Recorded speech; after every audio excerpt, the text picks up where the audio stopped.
Okay, this is the beautiful Kim Kardashian at the Met Gala wearing a dress that was previously worn by Marilyn Monroe in 1962. But there's one thing wrong with this outfit. Her hair, ladies and gentlemen, her hair. There is a myriad of white blonde, yellow, orange blonde, so many different tones going on. Now, I totally appreciate that Kim could have put a wig on and left the house with a wig on and nobody would have been any of the wiser. However, this is actually very important, the fact that she wore her hair natural. Because sometimes hair is a work in progress. You can't just get it to where you want it to be in one go. And this is a prime example of that. She's had her hair bleached and she has been left with the undertones that naturally occur in hair. So let me just explain it a little bit further. On the left-hand side here, we have all of the levels that hair come in. 10 being the lightest, 1 being the darkest. And on the right-hand side, we have all of the colours that are exposed when we bleach the hair to these levels.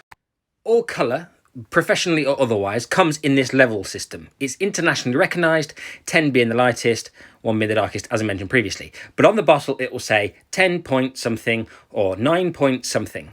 Now, when you are colouring hair, if you do not have the right level on the right tone, it will not cover up the yellow. For example's sake, some of the yellow in Kim's hair is on a level /9, 8.